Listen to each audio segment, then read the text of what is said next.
quand je dis du mercato, c'est évidemment pas forcément du mercato là, parce qu'il est commencé depuis 2 jours, donc je vais pas dire c'est nul, machin, d'autant que c'est les seuls à avoir sorti un nom correct avec Draxler. C'était en général, c'est une sensation, c'est l'impression que le PSG, en gros, c'est plutôt les joueurs qui s'en servent plutôt que l'inverse. C'est-à-dire que Draxler, j'ai lu son histoire de salaire là, qui va augmenter à partir du 1er janvier 2018.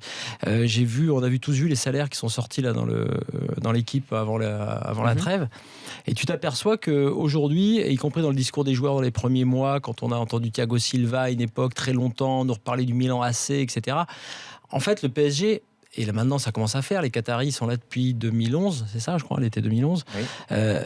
Le PSG a un peu raté en quelque sorte sa mise en place au niveau international. Et peut-être qu'on en revient encore à ce que disait, c'était Thomas, je crois, le supporter du PSG qui était là avec nous, on en revient encore à la gouvernance, etc. Et on en revient toujours au départ de Leonardo. Tu as l'impression maintenant que il n'y a pas de cohérence, puisque Daniel parlait de cohérence pour l'OM tout à l'heure, quand il y a un projet. T'as pas vraiment de cohérence. Là, on est quand même dans un mercato d'hiver pour le PSG, où on se dit, il faut... on a écouté Thomas également, faut arrêter avec Ben Arfa et tout ça, c'est-à-dire faire repartir des idées un peu de cet été. Il faut trouver des joueurs là un peu maintenant parce que ça va pas. Il faut challenger ces titulaires puisque personne n'est là pour les challenger, alors qu'il y avait quand même à un moment donné du budget pour le faire, mais on a décidé cet été de pas le faire. Il faut trouver un neuf. Tu te rends compte que là, si Cavani s'était blessé, le PSG n'a plus de neuf puisque évidemment c'est pas Augustin qui va remplacer Cavani. Donc ce que je veux dire, c'est que quand je vois Draxler, en gros, je me dis Draxler, c'est une idée supplémentaire au milieu de terrain. À part challenger Di Maria, qui met pas un pied devant l'autre, où j'exagère, je vois pas. Je pense pas que ce soit la recrue phare qui va faire que le PSG va passer cette fameuse marche de la Ligue des Champions. Alors je parle hors tirage au sort, même si ça avait été un autre tirage au sort, je suis pas sûr que ce soit Draxler qui fasse passer cette marche. Ce que je veux dire, c'est que j'ai l'impression, chaque fois qu'ils font signer un joueur, et même un joueur de haut niveau comme Draxler, j'ai l'impression que oui, pour le joueur, c'est une très bonne affaire. Tous les joueurs qui signent font une très bonne affaire en venant au Paris Saint-Germain. Tous les joueurs sur la scène internationale le savent. Draxler, c'est normal qu'il signe au PSG et a fortiori pour ce salaire. Il est à Wolfsburg, une équipe qui va pas du tout. Il y avait Arsenal et la Juve qui le voulaient aussi. Il aurait pu signer là-bas. Et justement, moi je crois que Draxler ne vient pas ici en se disant, contrairement au fait de signer à la Juve, où tu peux dire j'y vais pour gagner la Ligue des Champions, parce que la Juve a une équipe pour gagner la Ligue des Champions cette année, par exemple.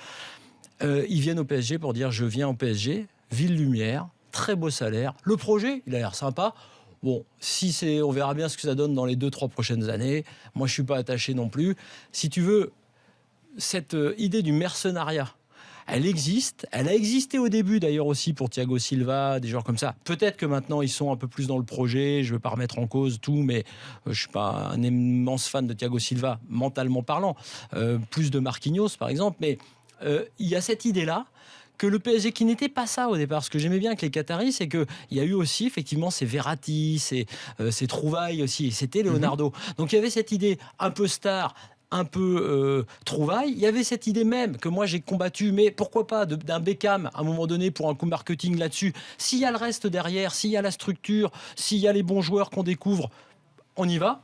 Et puis là, par contre, depuis quelques temps, tu as l'impression que même le remplacement de Blanc par Emery, qui est une bonne idée, t'as pas l'impression que ça a été géré rationnellement, en disant voilà, attention, on passe à une autre étape, c'est Emery qui va être le coordinateur de cette étape, donc tel joueur et tel joueur vont venir avec lui. Non, on sait que il y a une partie, il les a souhaités, une autre partie, pas forcément, et maintenant une troisième partie qu'on essaie de recruter au mercato. Ce que je veux dire par là, en disant mercato décevant, c'est évidemment pas le mercato d'hiver, là, maintenant, c'est de dire je ne vois pas, et toujours pas, et y compris avec Draxler, précisément quel est le projet et où va le Paris Saint-Germain. Je parle là pour aller franchir cette étape, c'est-à-dire d'aller plus loin en Ligue des Champions, et j'enlève l'histoire du tirage au sort évidemment, parce que si tu tombes contre une très très grande équipe en 8e, tu peux te faire éliminer, mais même cette année, et même s'ils se font éliminer en 8e, on aura quand même ce débat sur la qualité de l'effectif du PSG.